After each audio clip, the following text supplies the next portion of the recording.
Bonjour à tous les fidèles des médias univers, bienvenue dans votre émission sur les débats des aigles. Les débats des aigles, nous en parlons, vous le voyez déjà, notre invité de marque. Bienvenue surtout à ceux qui viennent de s'abonner massivement à notre chaîne YouTube et nous demandons à ceux qui n'ont jamais fait d'emboîter les pas. Question de savoir plus sur des vidéos. Nous touchons tout ce qui bouge et surtout nous consacrons une très grande partie à l'évangélisation. Nous faisons des reportages, nous assumons la promotion des artistes et musiciens, surtout nous parlons de la parole de Dieu, surtout des points qui piquent, des points très compliqués, et pour cela nous trouvons les gens qui ont la connaissance sur les messages de William Branham pour nous rendre un peu clairs d'autres situations qui ne semblent pas l'être. C'est pourquoi nous recevons pour vous, il est déjà là, frère Nevi Moukadi, bonjour. Bonjour, très cher journaliste. Vous êtes président de Jeunes pour Branham, l'église Mission évangélique, Branham Église, de pasteur Ben Mutombo. Est-ce qu'à part ça, il y a quelque chose à ajouter dans la présentation? Non, ça va. Je suis le frère Neville Mutombo de la Mission évangélique Branham Église sur le pasteur Ben. Ok, très bien. Nous devons dire que c'est lui le président de Jeunes pour Branham. Il venait avec son équipe d'organiser une convention qui dérénonce, une convention qui a marqué les pas des géants dont les thèmes éloquents et qui amènent les gens à y croire. Voilà. Il y a des rebondissements parce que nous étions sur place, beaucoup de prédicateurs ont parlé sur la question, ça a soulevé des polémiques. Les questions se sont posées de gauche à droite et comme vous n'avez pas eu la chance de prester comme orateur ces jours-là, mais nous avons trouvé bon de vous poursuivre, vous attraper et puis vous acquiler avec ces questions. Voilà. Vos questions seront les bienvenues, mais prochainement, et l'homme de Dieu tentera à répondre. Comme sur Média Univers, les temps, c'est les temps d'entrée des jeux. Est-ce que vous nous confirmez que les thèmes amènent les gens à te croire et les rôles ou la mission qu'a la jeunesse dans cette commission? Oui, très cher journaliste, je commence d'abord par vous remercier de m'avoir accueilli dans votre patrimoine, donc dans votre émission, le débat des aigles. Je vous remercie beaucoup. Je remercie Média Univers que vous représentez. Je remercie tous les enfants de Dieu, le peuple de Dieu qui sont en train de me suivre. Que Dieu vous bénisse richement. Voilà, c'était là la grande question. Amène les gens à te croire. Une grande commission qui a été donnée au prophète William Marion Branham en 1946, un certain 7 mai. Et donc voilà, le rôle de jeunes dans cette commission, comme je peux le dire, le rôle de croyants dans cette commission, c'est comme le prophète Branham l'a dit, dans Questions et réponses du 12 janvier 1961, si vous me permettez, je peux lire cela. Je suis au paragraphe 391. Le prophète dit ceci: mais depuis mon enfance, j'ai toujours su qu'il y avait un Dieu. Je savais que quelque chose se passait dans ma vie. C'est hors de tout doute, mon frère. Voyez. Mais laissez-moi vous dire ceci. Qu'un message viendra. Qu'un messager viendra. Je crois que si cela doit être un homme, il viendra après moi. Voyez-vous. Mais ce message que je prêche est le vrai message de ce jour. Et c'est le dernier message. Vous voyez ce que je fais, mes frères? Je vous mets tous dans la même situation que moi. Parce que vous êtes autant que moi concernés par cela. Vous êtes le messager de ce même message. Étant croyant du message, étant jeune du message, nous sommes aussi concernés face à cette commission parce que nous sommes messagers de ce même message. Donc, une commission donnée aux grands messagers est une commission qui est unilatéralement donnée aussi à tous les autres croyants qui croient le même message. Donc, voilà un peu le rôle de jeunes dans cette commission. Il nous incombe à nous tous d'amener les gens à croire William Marion Branham. Voilà, c'est une question déjà qui fâche, une déclaration qui soulève beaucoup de questions, mais vous êtes là, nous vous la posons directement. Lorsque la commission est donnée au prophète, comme c'est bien mentionné, amène les gens à y croire. Nous croyons qu'on peut croire Branham comme un pasteur, et croire comme un prophète, et je crois qu'il est aussi de votre cas. Oui, un pasteur comme prophète, comme grand évangéliste. Nous croyons Branham, mais vous savez, Parce qu'il y a la nuance entre croire en Dieu et croire à son prochain, croire à son pasteur et tout ça. Non, mais dans ces cas-ci, vraiment, c'est complexe. Parce que vous savez, d'abord, pour répondre à cette question, vous devez noter que ce grand thème est réservé exclusivement à une seule personne. Il n'y a qu'une personne qui peut répondre à cette question, qui peut parler de ces sujets. Et cette personne, c'est la personne dont William Branham est en train de parler dans la brochure intitulée « Les enfants dans les déserts ». Je suis au paragraphe 46, la première partie. Il dit ceci: « Écoutez mes amis, c'est difficile de dire cela. C'est difficile pour les gens de voir cela. Il devrait y avoir quelqu'un. Que Dieu accorde qu'un jour, je puisse avoir quelqu'un.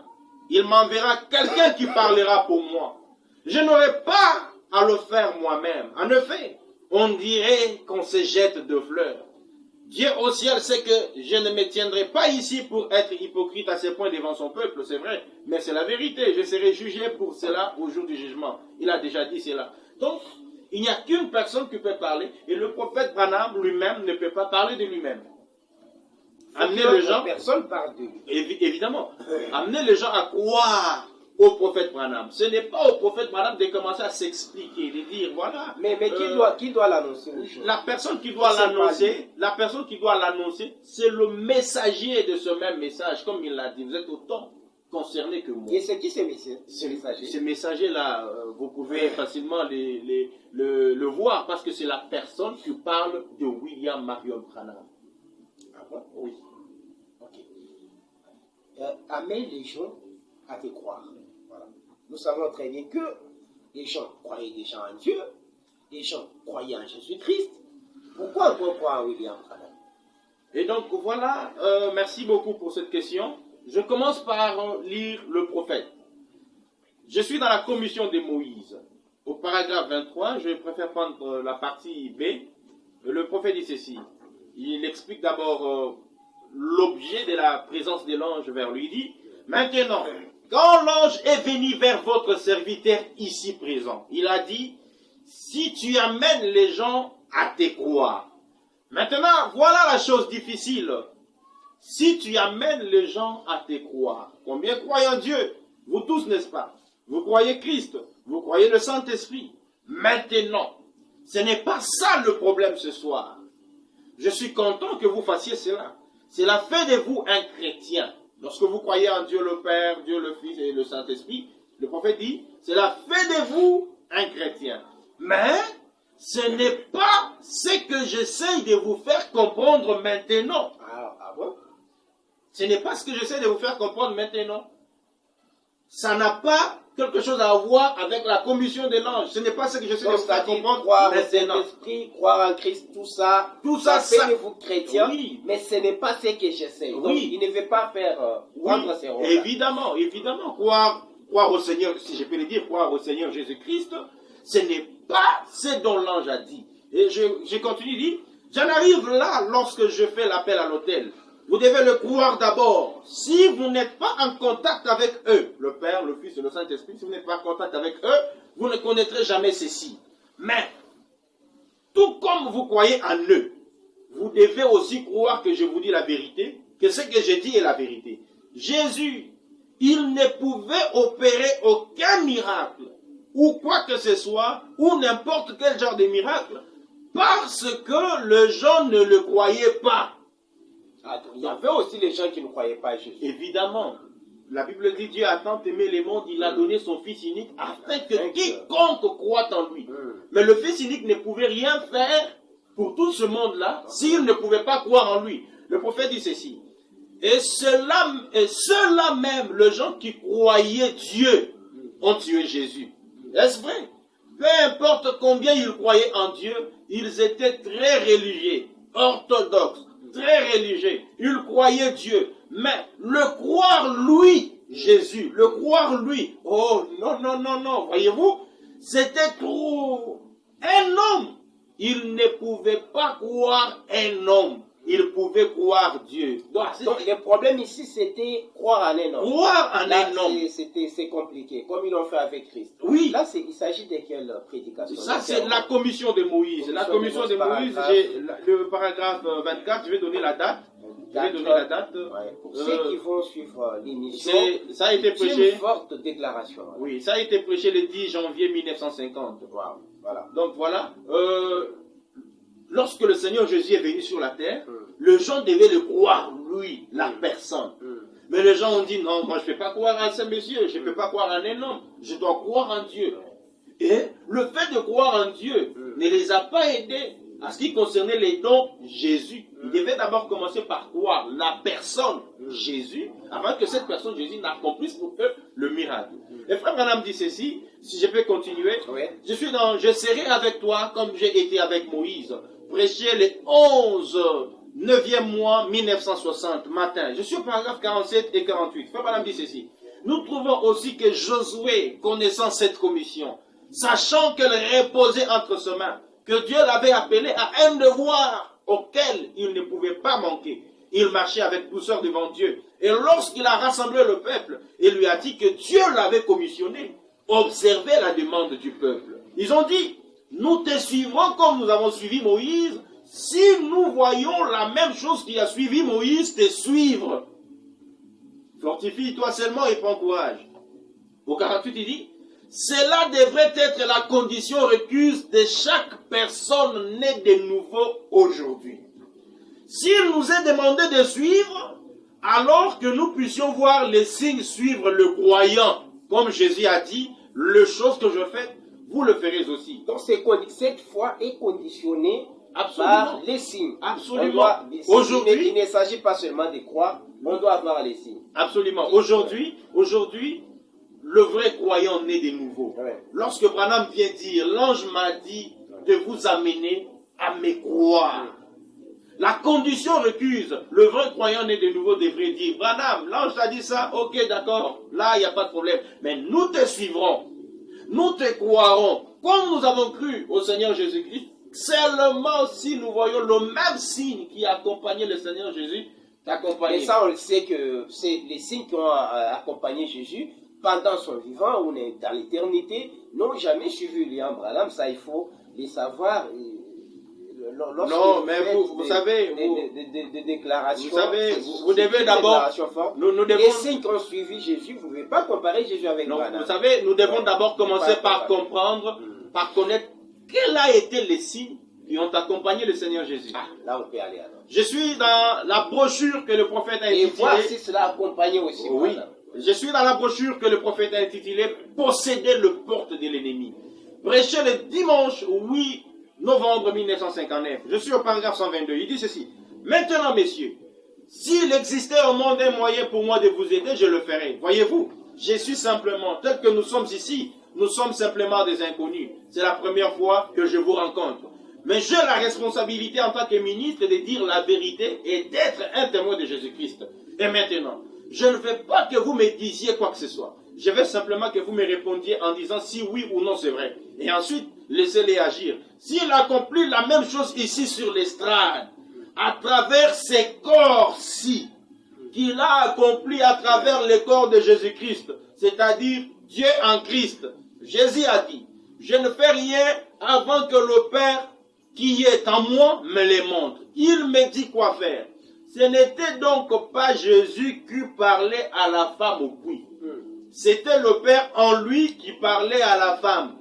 Ce n'était pas Jésus qui connaissait qui était Simon-Pierre.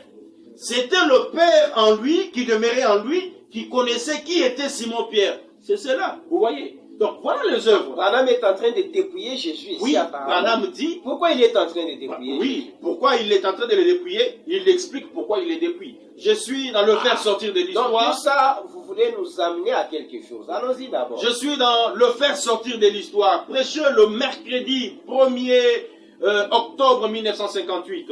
Au paragraphe 35, le prophète dit ceci. Lorsque ce Dieu demeurait dans un corps appelé Jésus, le Fils de Dieu, lorsqu'il fut appelé sur scène, Lorsqu'on les fit sortir de l'histoire, le Dieu qui pouvait ressusciter les morts dans l'Ancien Testament, qui avait ramené à la vie un enfant mort au travers d'un prophète, ce Dieu ne peut mourir. Il est Dieu pour l'éternité. Cet enfant était étendu là sur les lits, allongé. Le petit Jairus, sachant que l'enfant de la Sunamite lui avait été ramené, il a dit, c'est Dieu de l'histoire. S'il peut être appelé à entrer en action, il est le même Dieu aujourd'hui. Et après avoir cherché, il avait entendu parler d'un homme qui déclarait avoir la puissance. C'était Jésus de Nazareth, celui qu'ils haïssaient tous. Mais il l'appela sur la scène, car il était, le Seigneur Jésus, madame dit, car il était le plus proche représentant de Dieu qu'il pouvait trouver en ce jour-là. À ce jour-là. Le Seigneur Jésus était le plus proche représentant de Dieu qu'on pouvait trouver en ce jour-là. Raison pour laquelle il ne pouvait rien faire de lui-même.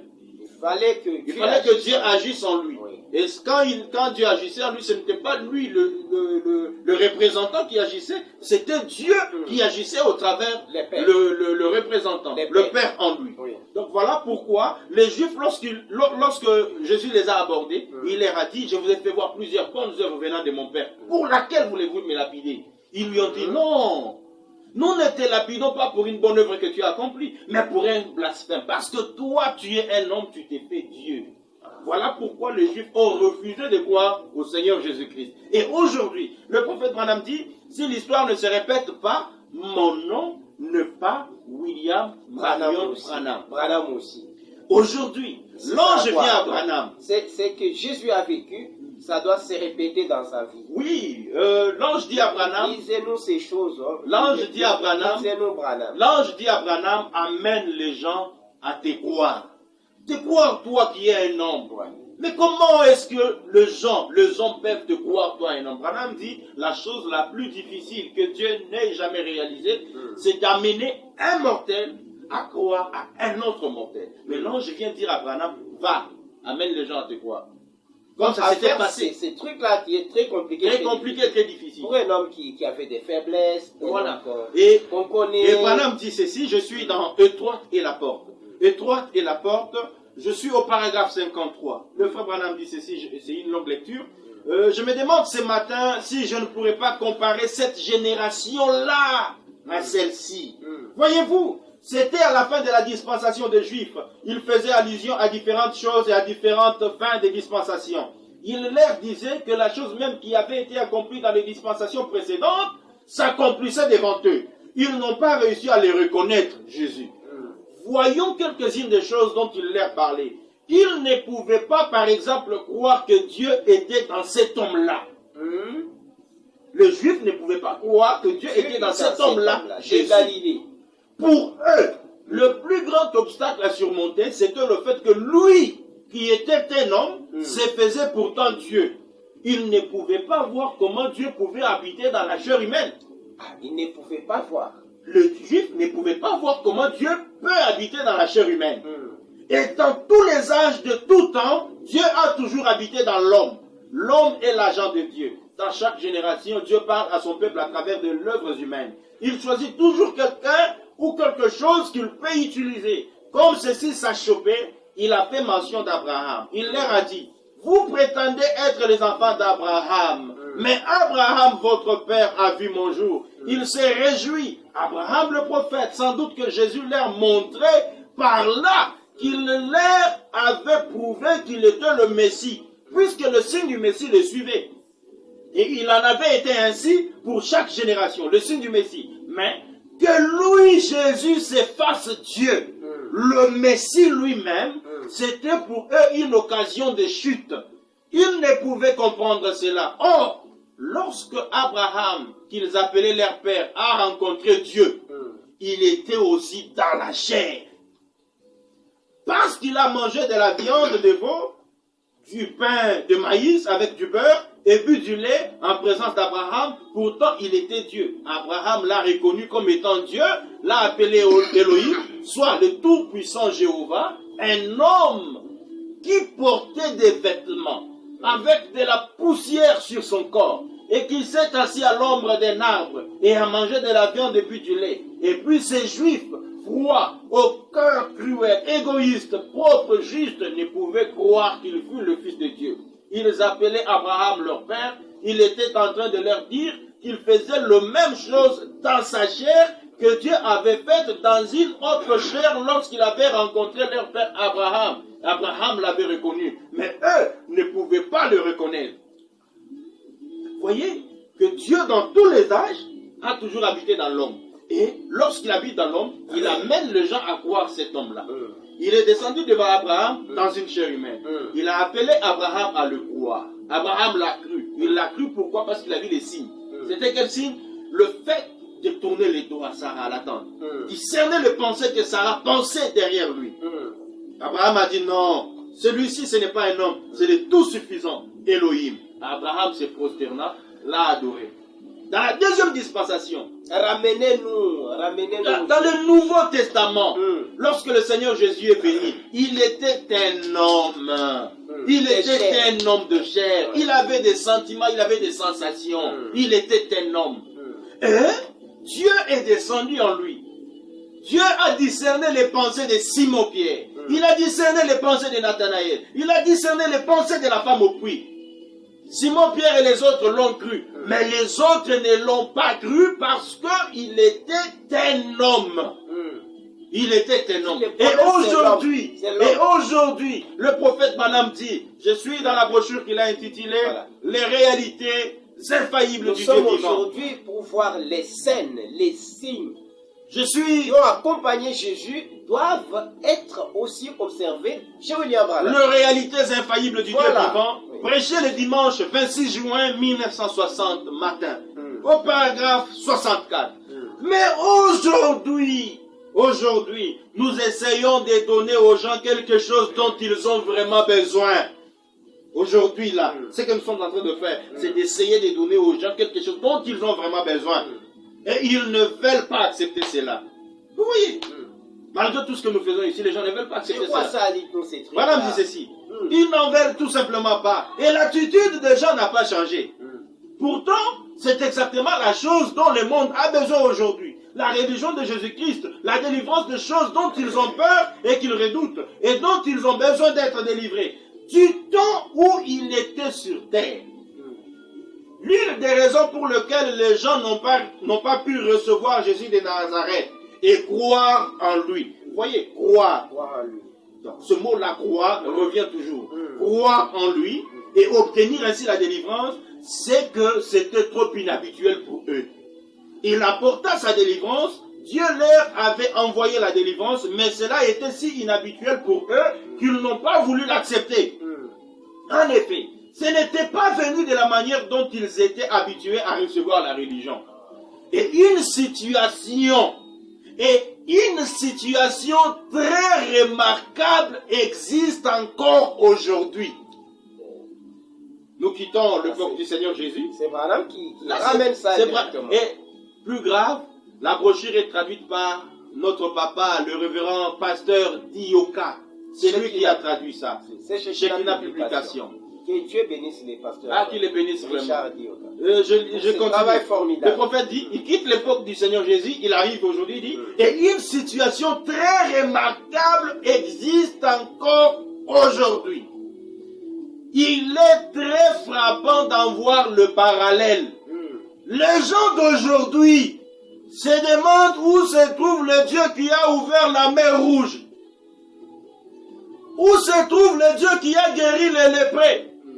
Où se trouve le Dieu qui a délivré les captifs? Et pourtant, c'est à la portée de leurs mains.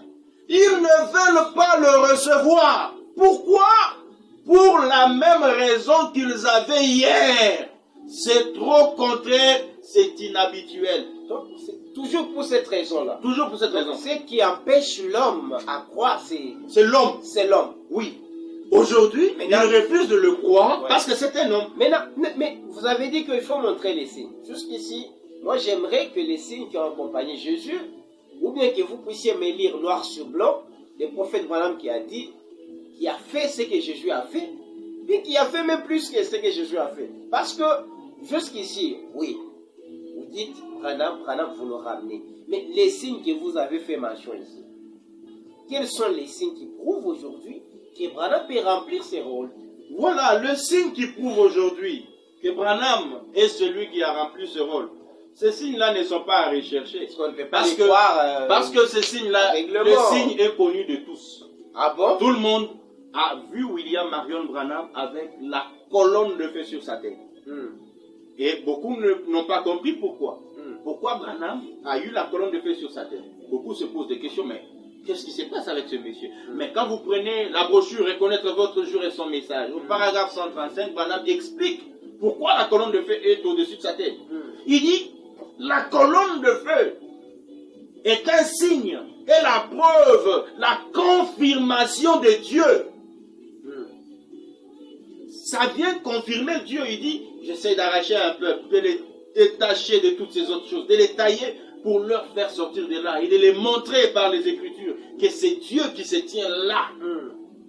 Avec la confirmation de la colonne de feu. Les gens ont lu cette citation, ils ont passé, Branham revient du haut de la chair, il montre le signe qui était arrivé chez Abraham. Elohim a discerné les pensées.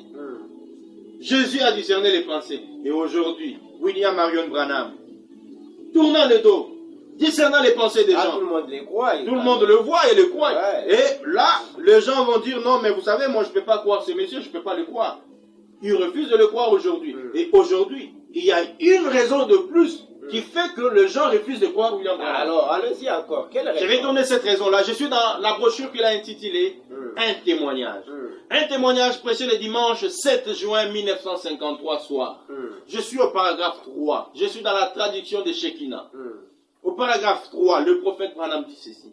Eh bien, concernant la grande Trinité de Dieu, la grande Trinité divine de Dieu, tout cela, c'est un seul Dieu. Dieu dans une Trinité. La dispensation du Père, la dispensation du Fils et la dispensation du Saint-Esprit. Or, si un homme rejetait Dieu à l'époque de la dispensation du Père, sous Moïse et la loi, eh bien, il était mis à mort. Il désobéissait à Dieu.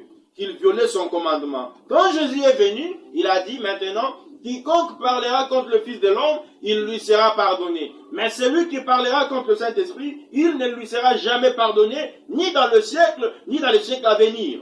Donc, rejeter le Saint-Esprit ce soir, c'est plus grave que rejeter Dieu le Père du temps de Moïse, ou rejeter Jésus-Christ quand il était ici sur terre, marchant dans la chair.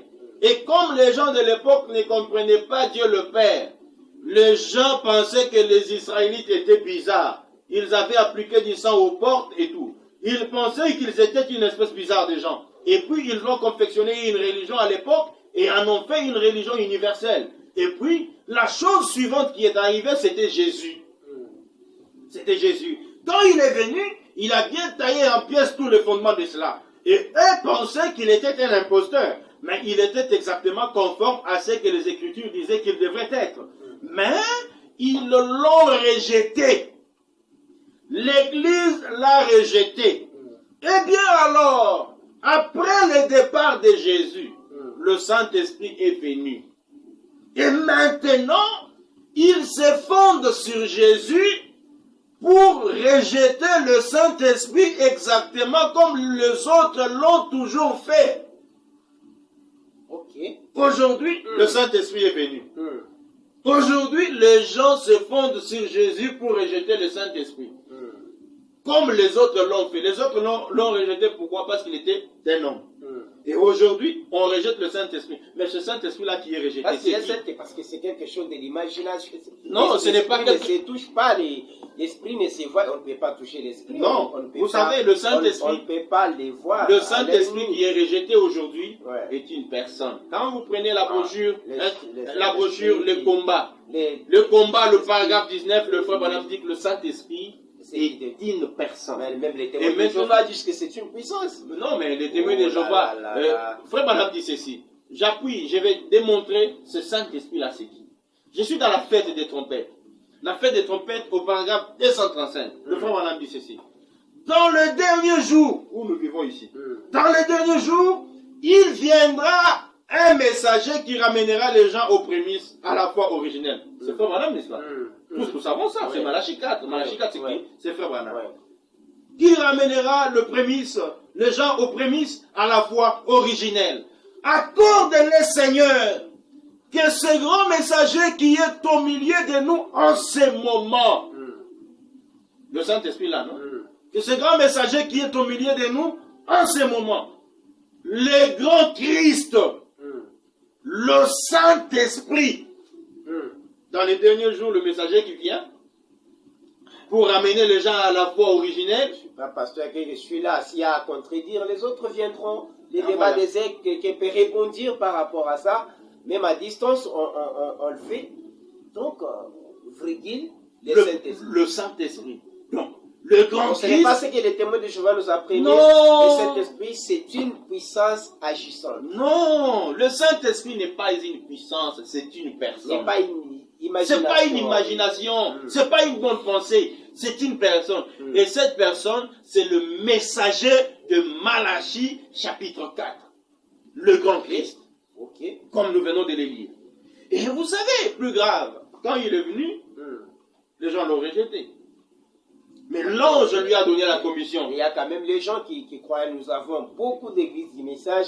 On dit même au Congo, c'est les centres. Mais vous savez, c'est le centre même du message. Croire William Marion Branham se croit. D'abord, vous le croyez en tant que prophète? Beaucoup les croient comme prophète, ils savent. Mais Branham lui-même nous donne la qualification qu'il lui faut. Comment est-ce que nous devons le croire? Donc les discernements dont vous dites ici, ce n'est que Dieu qui peut les faire. Il n'y a que Dieu. Il n'y a que Dieu qui peut discerner les pensées. pensées. Si quelqu'un discerne les pensées, il est Dieu. Il est Dieu. La femme au puits, lorsqu'elle a croisé Jésus, Jésus lui a dit, va appeler ton mari. La femme a dit, je n'en ai point. Il a dit, tu as dit la chose vraie, parce que tu en as eu 5. Et celui avec qui tu vis maintenant n'est pas ton mari. La femme a dit quoi? Nous savons que le Messie viendra, le prophète viendra. Tu m'as manifesté les signes du Messie.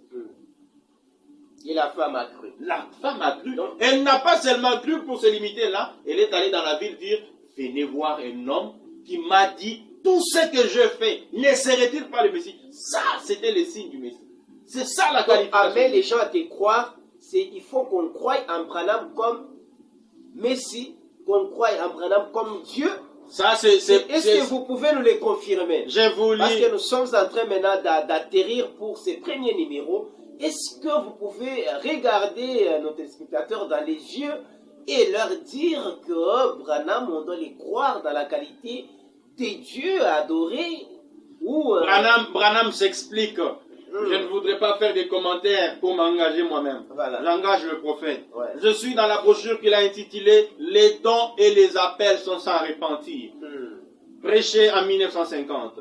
Je suis au paragraphe 21. Il m'avait dit que si j'amenais les gens à me croire, cela me semble étrange de devoir vous dire de croire à moi.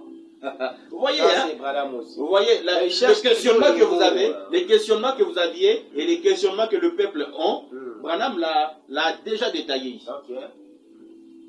Il me semble étrange de devoir vous dire de croire à moi. Il est dit, et Komama, il est dit, n'êtes-vous pas supposé croire en Dieu? Donc l'unique personne qui doit recevoir notre foi, c'est qui? C'est Dieu. L'unique personne à qui on doit croire, c'est Dieu. N'êtes-vous pas supposé croire en Dieu? Vous devez croire en Dieu. Croyez en Dieu. Croyez en Christ. Croyez au Saint-Esprit. Alors, après avoir cru en eux tous, Dieu veut que vous me croyez. Vraiment, c'est bien, c'est très bien clair pour le moment parce que vous lisez. Voilà. S'il y a une personne qui veut contredire, il peut venir contredire avec des citations. Mais je ne crois pas qu'on contredise William Branham. Non, William Branham, on ne peut pas le contredire. Voilà. Et ça, c'est un point très essentiel. Vous pouvez insister, vous pouvez avancer s'il vous était demandé, parce qu'on tend déjà vers la fin, de pomper, de prendre d'autres situations que vous voulez exposer, ou bien de lancer un cri à tous ces gens qui nous regardent. Parce que c'est le premier numéro, les gens reviendront encore pour le deuxième numéro, mais pour ces numéros ici, vous regardez maintenant ces gens parce que vous leur avez dit que non, aujourd'hui il faut croire en Branham. Est-ce qu'il y a quelque chose de plus qui peut encore renforcer les croyances et pour cette évidence qui semble très difficile, comme vous l'avez décrit vous-même, qu'il est difficile pour un mortel de devant un autre mortel. Parce que même moi, je suis obligé de faire beaucoup de gymnastique. Je ne sais pas, ça chauffe aussi ma tête. Hein. En tout cas, l'évangile du troisième exode n'épargne personne. Même vous les journalistes. Donc quand vous parlez de troisième exode, faites allusion aux gens qui croient que Branham est Dieu. Ouais, évidemment. Ça nous épargne, pas même les journalistes, ça nous épargne. Vous tous, vous n'êtes pas épargnés parce que ça, c'est un évangile qui s'impose. Je suis obligé de croire. Vous êtes obligés. Vous allez me baptiser? Oui, mais je vais vous baptiser, je vais vous noyer.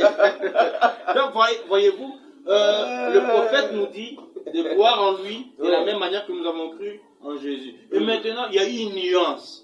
Okay. Il va nuancer les choses. Je suis dans la foi est une ferme assurance. J'ai peur que Branham se dise qu'il est plus que Jésus. Je suis dans la foi est une ferme assurance. Prêché le samedi 12 avril 1947. Je prends le paragraphe 46.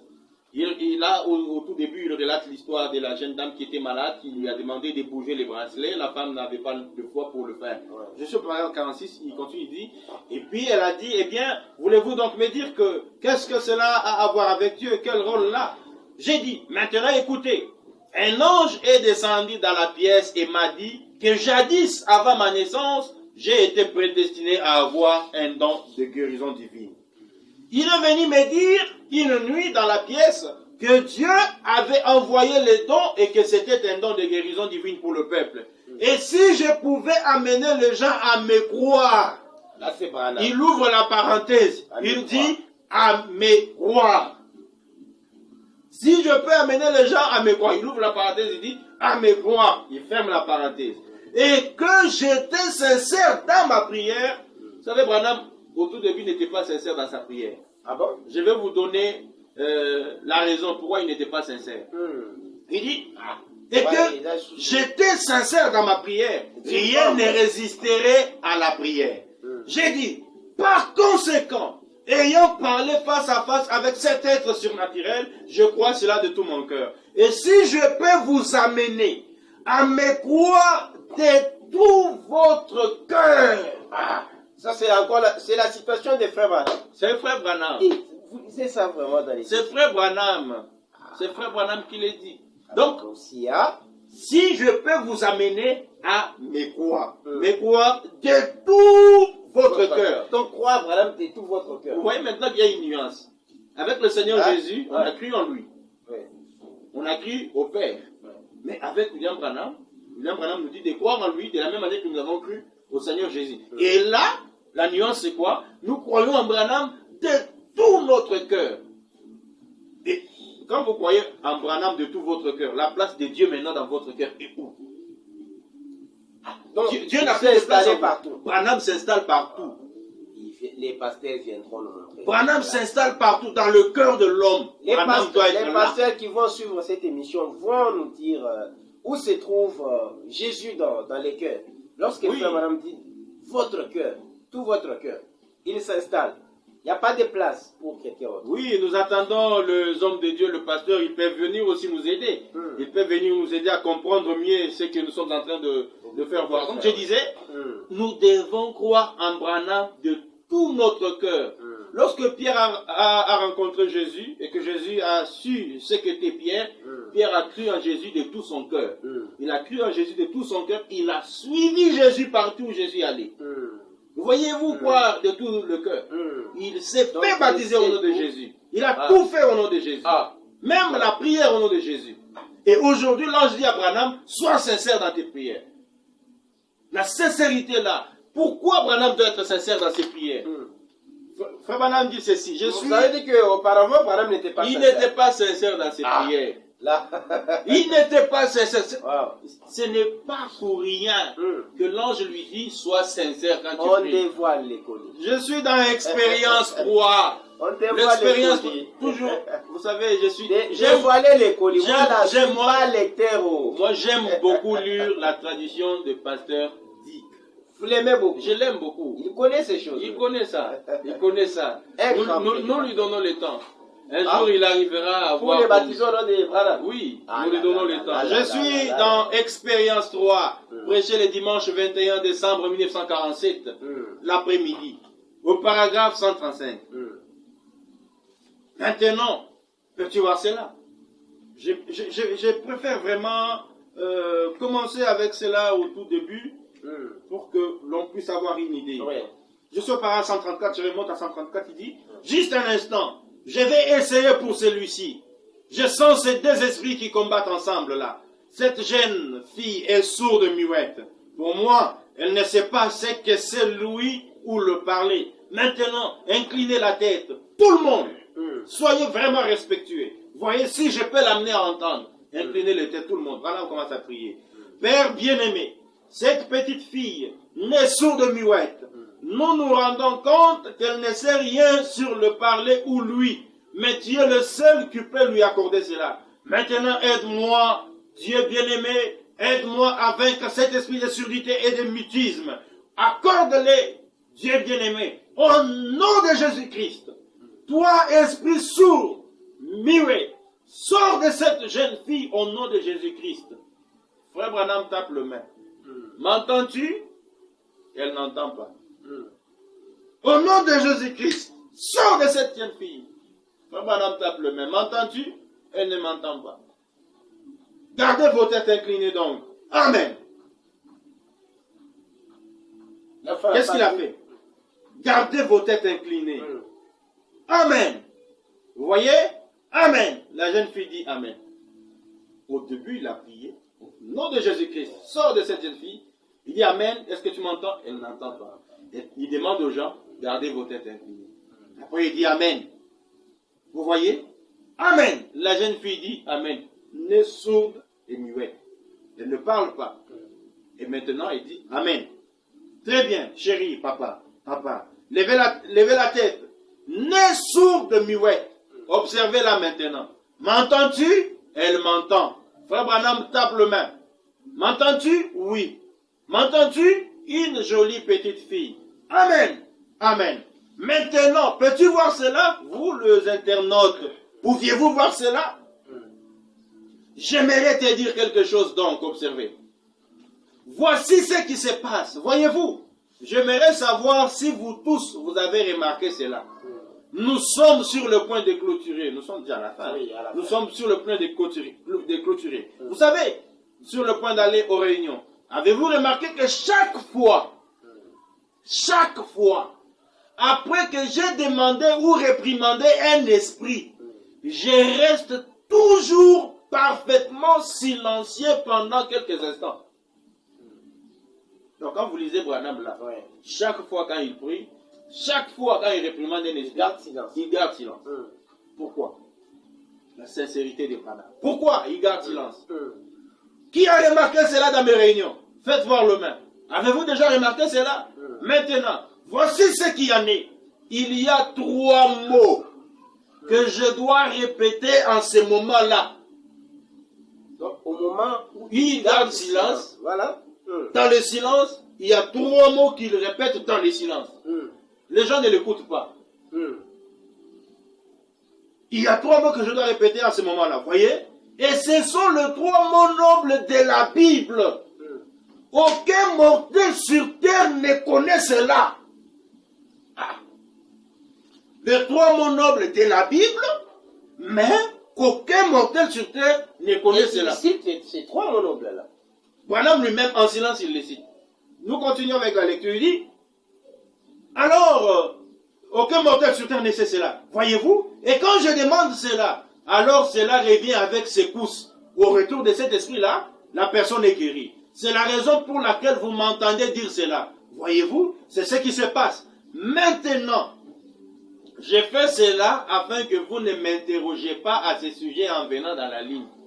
Donc quand j'ai pris pour vous, je reste silencieux là. Ne m'interrogez pas. Parce que je vous ai déjà tout dit. Cela est donc vrai. Maintenant, je sais que vous avez remarqué plusieurs fois quand j'ai demandé, je réprimande, je me tiens toujours tranquille pendant quelques instants. Là, je répète ces 3 mots que l'ange du Seigneur m'avait dit de répéter. Alors, je sens que cela revient, alors je sais que c'est accompli. Donc, c'est-à-dire, il cite au nom de Jésus, rien, il a ces 3 mots nobles qui sont dans la Bible, que personne ne connaît. Ça, c'est le point de référence final. Qui est venu de lui dire. Il l'a dit en silence. Il est mort, on ne connaît même pas ses mots nobles. Non, il a dévoilé ces mots nobles. Ces 3 mots nobles, nous les connaissons. Attends, pendant voilà pourquoi l'ange lui dit, sois sincère quand tu pries. Sortez ces mots-là. Dis aux gens, tu pries en quel nom toi? Là où toi tu es, mais ouvrez croyant du message. Ouvrez les colis, dites-nous ces 3 là où toi tu es, croyant du message, tu pries en quel nom? Tu réprimandes les mauvais esprits en quel nom? Parce que le prophète Branham lui-même, le messager de l'âge, le Saint-Esprit lui-même, lorsqu'il réprimandait un esprit, lorsqu'il priait, chaque fois qu'il priait, il avait les 3 mots nobles de la Bible, qu'aucun mortel sur terre ne connaît. 3 mots qui sont dans la Bible. Il a dit de la Bible, qu'aucun mortel sur terre. Or, il n'y a qu'une chose dans la Bible que personne ne connaît. C'est les 7 sceaux. Ok. Il n'y a que ça. Et l'ange lui a donné ça. L'ange lui a donné le secret. L'ange lui a donné les 3 mots nobles de la Bible. Là où vous priez. Je crois que le 2e numéro de notre émission, nous allons nous tarder. Nous allons commencer par ici. Je dois couper ces 3 mots nobles-là. Nous y reviendrons dès le début du 2e numéro. Vous allez regarder quand même tous ces gens qui vont vous suivre et leur dire un mot. Moi, je sais que nous sommes arrêtés là. Je crois que vous serez mécontents de la manière dont j'arrête. Ces 3 mots, on va les recommencer. Parce que je ne vais pas lui mettre beaucoup de piment dans la bouche. Le risque d'exploser, vous le voyez déjà, il est de la nature du lion. Mais est-ce que vous allez regarder et leur dire un mot par rapport à tout ce que vous avez dit aujourd'hui? Si vous voulez toucher oui, très chers internautes, le message est clair. Ça n'a pas besoin d'interprétation. L'ange dit, amène les gens à te croire. Et Branham m'explique comment est-ce que nous devons croire en lui. Il n'y a pas 38 solutions. Croyez en Branham de tout votre cœur, de la même manière que vous avez cru en Jésus. Croyez aussi également en Branham. Et quand vous croyez en Branham, ça ne s'arrête pas là. Il y a aussi, vous devez faire des recherches pour connaître les 3 mots nobles que Branham utilisait. Ces 3 mots nobles va vous être d'une importance très capitale. Ça va vous aider. Lorsque vous allez prier, clôturez votre prière en ces 3 mots nobles qu'aucun mortel sur terre ne connaissait. Mais que l'ange a donné à William Marion Branham. Ces 3 mots nobles-là, moi je l'utilise déjà. Je prie au nom de ces 3 mots nobles de la Bible. Et je vous dis, quand nous prions au nom de ces 3 mots nobles de la Bible, il y a toujours des résultats satisfaisants. Il y a une victoire formidable derrière ces 3 mots nobles de la Bible. Je crois que prochainement, nous allons parler sur cela pour essayer de vous faire voir aussi les 3 mots nobles de la Bible. Nous allons essayer de vous donner aussi quelque chose que le Seigneur a mis sur notre cœur. Tout celui qui pense que non, il peut venir partager avec nous, essayer de débattre avec nous. Nous sommes disposés à vous recevoir. Que Dieu vous bénisse très richement. Croyez en Branham de tout votre cœur. Faites comme moi. Croyez en lui. Les défis est lancé, les lions n'ont pas peur. Et je crois que peut-être une personne se pointera pour ces prochains débats. Mais pour aujourd'hui, nous allons mettre fin à cette émission. On recevait pour vous, il n'est pas pasteur jusqu'ici, un jeune garçon. Mais lorsque vous le sentez parler, il devient grand et grand. Mais seulement, il est marié. Parce que vous allez voir à son doigt, voilà. Il y a l'alliance, regardez. C'est pas chez moi, regardez. Lui, il n'a pas d'alliance. Regardez là-bas, je voulais tout simplement vous en avoir. Voilà, il a l'alliance. Ok, il est jeune. Il n'est pas pasteur, bien sûr, mais il a trouvé bon de répondre à nos questions ce matin. Ces questions sont pour vous et ces réponses sont pour vous, les internautes, et les questions sont pour vous et ces réponses seront également pour vous au prochain numéro. Merci, bonne chance, que Dieu vous bénisse partout où vous soyez.